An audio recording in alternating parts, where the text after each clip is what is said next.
And there is no resolution in sight for the Walt Disney Company when it comes to Snow White 2025 at the box office. This is exactly why Bob Iger, the Disney CEO, is in pure panic mode over not just the Rachel Zegler backlash, but the entire backlash surrounding this movie in general. Snow White bombed so badly that Disney put another live-action remake princess on ice, and then stunned the world by shelving every future live-action remake altogether. It was the kind of abrupt, game-changing announcement that felt more like a final verdict than a simple business decision. After all, this is Disney we're talking about, the legendary studio that for nearly a decade mined its own vault of cherished animated classics to produce modern reboots. Yeah, we had more dwarfs than we did viewers in most of these theaters. And as you know, there were no dwarfs other than some CGI weird generated version of.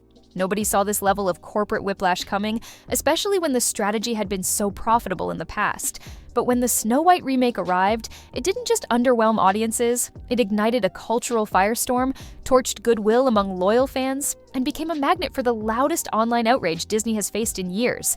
Even the top brass at the Magic Kingdom seemed blindsided, as if they hadn't realized just how volatile the internet chatter could become. Then again, maybe everyone on the inside sensed it was a risk from the start, and they just hoped that brand power alone would shield them from catastrophe. Even though woke in some sense feels like it's dead, it still has to run its course through the system. The ghosts have to get out of the machine in essence. Clearly it didn't. Instead, we're left with a fiasco so monumental that Disney, for the first time in recent memory, has declared a full stop on an entire category of films. When you peel back the layers, it's astounding how quickly one project unraveled the blueprint that Disney counted on. Their live-action reimaginings, Beauty and the Beast, Aladdin, The Lion King, drew enormous crowds and, yes, a fair share of critique. That the producers, far left-wing activists in Hollywood, are turning on her, and Disney has canceled all of Rachel Zegler's appearances on their media platforms. Kind of tough. Fans bemoaned occasional casting missteps or changes to classic scenes, but these films still turned out to be major box office draws. The formula seemed bulletproof. Tap into nostalgia, add a fresh spin, market it globally, and watch the profits roll in. Yet the Snow White adaptation tested that formula's limits. Rachel Zegler, who stars as Snow White, condemned Prince Charming as weird and a stalker, adding that she hates the original. Nice start. Leaked photos from a set revealed that the seven dwarves had been sensationally axed, replaced by multiracial, gender non-specific, magical humans. Even before production wrapped, rumors slipped out suggesting the film was in crisis mode.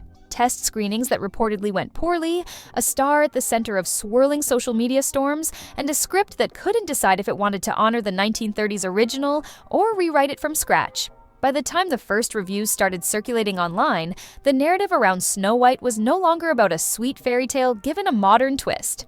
It was about a polarizing project that had somehow alienated large swaths of the very audience Disney typically counted on. I know, she's dumb. She's young and she's dumb. But maybe she'll learn. You know what? Whatever I called her, it worked. She's had a long history of saying woke, annoying things. Our new Snow White. Families, children, and lifelong enthusiasts raised on the studio's classic brand of magic. The meltdown escalated at blinding speed. For months, talk grew louder about how the story seemed to be taking a heavy-handed approach, weaving in themes that some perceived as overwrought or forced. Instead of an organic update, fans complained that Snow White felt like a messaging platform disguised as a fantasy film. Clashes online turned vicious, not merely because of differing tastes, but because people came to see the movie as a flashpoint for deeper cultural divides. So the reason we had Rachel Zegler on the docket is she's an asshole. That's number one. Some claimed it was too woke, others said it wasn't progressive enough. The arguments flared up in every corner of the internet. Strangely, both sides agreed on one thing. Something about the adaptation felt off. Disney's usual formula of old magic plus star power plus modern aesthetic wasn't delivering, and once that kind of public consensus takes hold, reversing it can be nearly impossible. In the midst of all this, and far below projections. Internationally, a similar story. Overseas, Snow White took in $44.3 million in its opening weekend. Bob Iger, long hailed as a savvy executive with a golden track record, found himself at a crossroads of public perception. After guiding Disney through acquisitions like Marvel, Star Wars, and Pixar, his reputation had soared. Yet the Snow White fiasco exposed what some called a stubborn streak, a belief that the live-action model worked so well that any complaints were just the internet being dramatic. But the negative signals were too consistent and too loud. Literally the only person there. And do you not understand how humiliating this is? Meanwhile, the experience at Minecraft goes something like this. Test screenings were reportedly dire, with audiences using words like confused, preachy, or disconnected to describe the experience. Insiders spoke of frantic rewrites, late-stage reshoots, and heated discussions at the executive level. The official party line insisted everything was on track, that the public would be amazed once they saw the final cut. Because Rachel Zegler, in the aftermath, we know all these things that went down behind the scenes. The protections Disney put in place to make sure she didn't put her foot in her mouth once again. Instead, each snippet of footage that slipped out caused more online uproar. Suddenly, a portion of fans that had loyally defended past Disney remakes started to say, "No more." They didn't just question whether Snow White would be any good, they questioned Disney's entire approach to beloved classics. And then there was Rachel Zegler, the new face of Snow White, who found herself right at the epicenter of the storm. She came in with strong credentials, having wowed critics in a high-profile musical remake. By all accounts, her talent was undeniable, but from the moment her casting was announced, opinions split. Fans of the original weren't sure why the studio cast someone so different from the time-honored image they had in mind, while supporters praised Disney for embracing a broader vision of a princess. None of that would have been insurmountable. Disney had navigated similar territory before, except that rumors emerged about Zegler's private frustrations and possibly contentious interactions with critics. One rumor even alleged she'd been detained after a meltdown, although the specifics remained murky. But also in a Marvel movie that's upcoming, not to mention the entire Avengers, Doomsday, and Secret Wars saga, he's also going to be a big part of that. Regardless of its validity, the story spread like wildfire across social platforms. Between her outspoken interviews defending the remake and the swirl of unverified gossip, the situation morphed into a chaotic PR nightmare. To some, she became a passionate star standing up for her vision. To others, she epitomized how far the production had gone off the rails.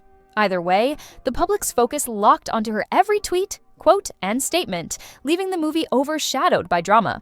The intensity of the backlash also revealed something deeper about Disney's current relationship with its audience. Over many decades, the studio cultivated a reputation for offering wholesome, family-friendly content that transcended generational gaps. They had a way of blending timeless values with modern touches without losing that signature Disney sparkle. But after a string of live-action remakes, some more successful than others, a sense of fatigue set in.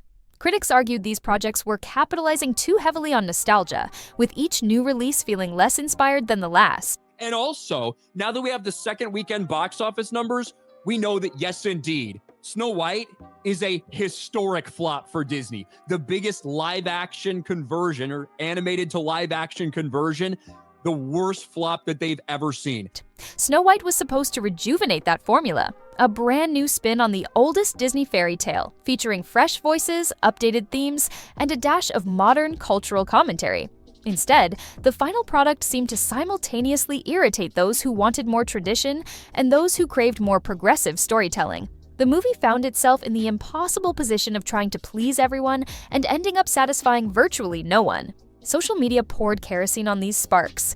In an earlier era, negative test screening feedback might have been contained or at least heavily filtered by the time it reached the public. But we live in a world where a single viewer's opinion can instantly reach thousands or millions of people.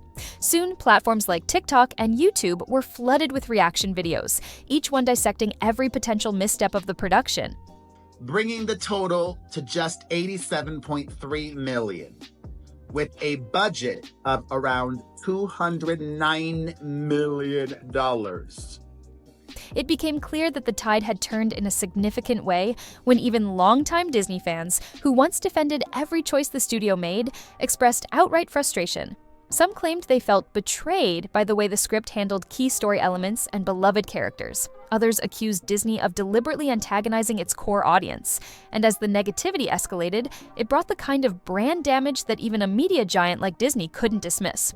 Of course, blame spread around. Bob Iger, for allegedly refusing to heed warnings from within the studio. certain screenwriters and producers for seemingly trying to force a message at the expense of cohesive storytelling, Rachel Zegler for perhaps being too combative in interviews and on social media. And at the heart of it, a question. Could this entire meltdown have been avoided if Disney had simply stuck closer to the animated original's spirit while letting subtle updates speak for themselves? That means Snow White is destined to be one of the biggest bombs in Disney history.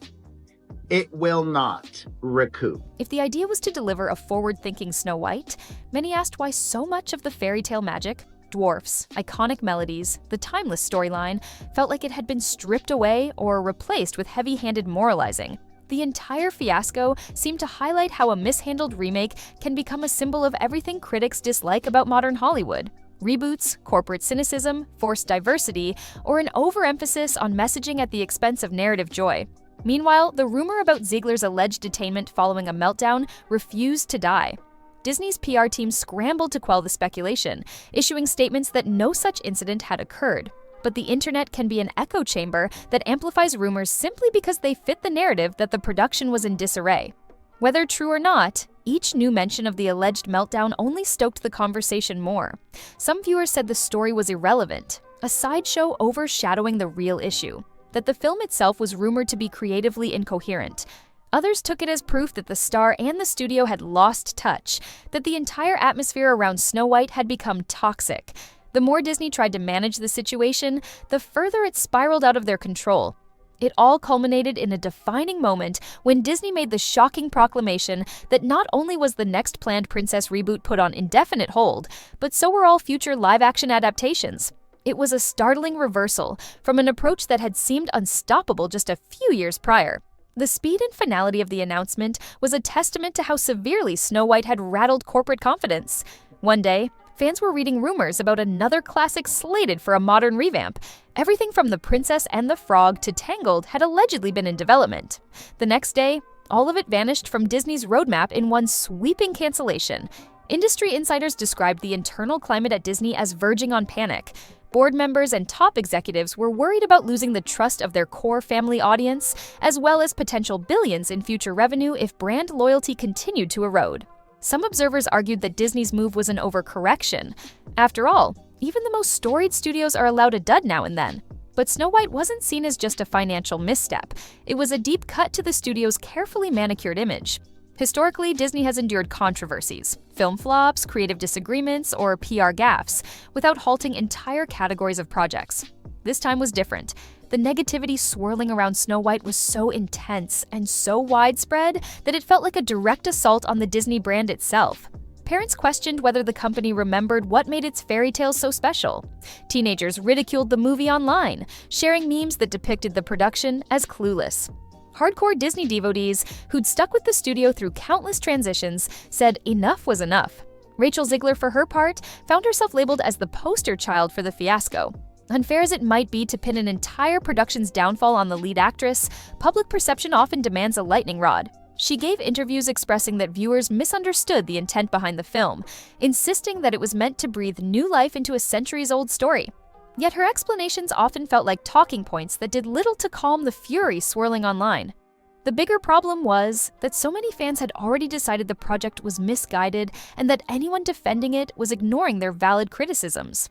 Rather than bridging that gap, Zegler's stance seemed to feed a narrative that the production was arrogantly dismissing the people it was supposed to charm. Meanwhile, Bob Iger took a public stance that everything was under review, but industry reporters claimed that behind the scenes he was livid, more so because of the PR meltdown than the actual creative misfire.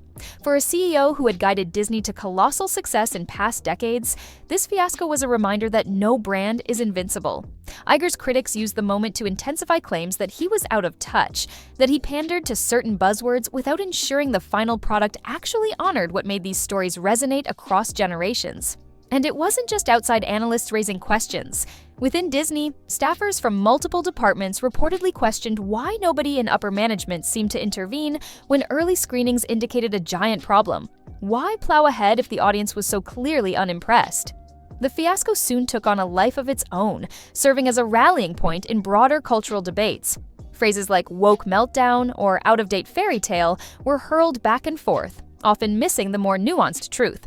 Snow White became a symbol of every tension in contemporary pop culture: creative freedom versus loyalty to tradition, corporate strategy versus audience preferences, progressive themes versus cherished legacies. The conversation was as wide-ranging as it was intense. Some defenders of Disney insisted that modern adaptations must reflect today's sensibilities to avoid stagnation. Others pointed out that focusing on delivering a universally enchanting fairy tale would do more for genuine representation than any forced message. The only point of consensus was that Snow White had failed, and Disney's brand identity was caught in the crossfire. Yet, not everyone believed that halting all future live-action remakes was the only solution. Some critics, while acknowledging that Snow White bombed catastrophically, argued that it didn't invalidate the entire concept of reinterpretations. They mentioned success stories like Cinderella, 2015, or The Jungle Book, 2016, as prime examples of how to respect the source material while adding fresh layers of storytelling. Disney, these critics said, should have studied what worked in those films instead of doubling down on polarizing changes. It wasn't the idea of a remake that people opposed. It was the sense that the remake had lost the essence of the story. Perhaps the meltdown had become so intense that Disney couldn't see a path forward for future projects without risking yet another brand catastrophe. The decision to freeze everything effectively gave them a chance to regroup, to recalibrate their creative approach before attempting another beloved classic. Fans, though, were left reeling. For some, the cancellation was cause for celebration. Finally, Disney might focus on original ideas rather than recycling the past. But for others, it felt like a missed opportunity. Properly handled, a new adaptation can breathe life into an old tale, introducing it to new generations in a way that honors tradition while embracing the future. Now, the door for such possibilities slammed shut, at least for the foreseeable future, because one fiasco had overshadowed even the successes of the live-action format. The studio's official word was that the brand needed to safeguard its legacy, which suggested executives were deeply aware of how perilous the brand's standing had become. One fiasco doesn't typically topple a media empire, but the Snow White fiasco came uncomfortably close to shaking the pillars of Disney's entire strategic direction. From a historical standpoint, it's rare for Disney to make such a bold, across-the-board decision. This is the same company that has, over decades, turned to familiar stories whenever it needed a surefire box office hit. For them to halt every live-action reinterpretation in the pipeline implies an internal panic, one that says, if we risk messing up another classic, we might do more damage to the brand than we can repair in a generation.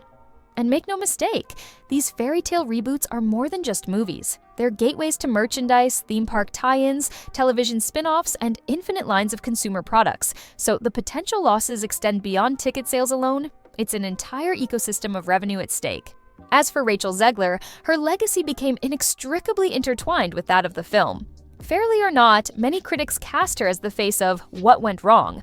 Some fans rallied behind her, insisting she was a scapegoat for a flawed production. Others contended that her combative style of defending the film alienated people who might otherwise have been open-minded. Disney, meanwhile, issued occasional statements that praised her talent and urged the public to judge the movie on its own merits, a standard line that didn't quite quell the clamor. The rumor about detainment remained in the background, unconfirmed but persistent, fueled by the never-ending cycle of speculation that thrives online. A simple denial from Disney never fully erased the image of meltdown-level drama behind the scenes. In the bigger picture, what emerges is a cautionary tale about trying to modernize a beloved classic without losing its soul.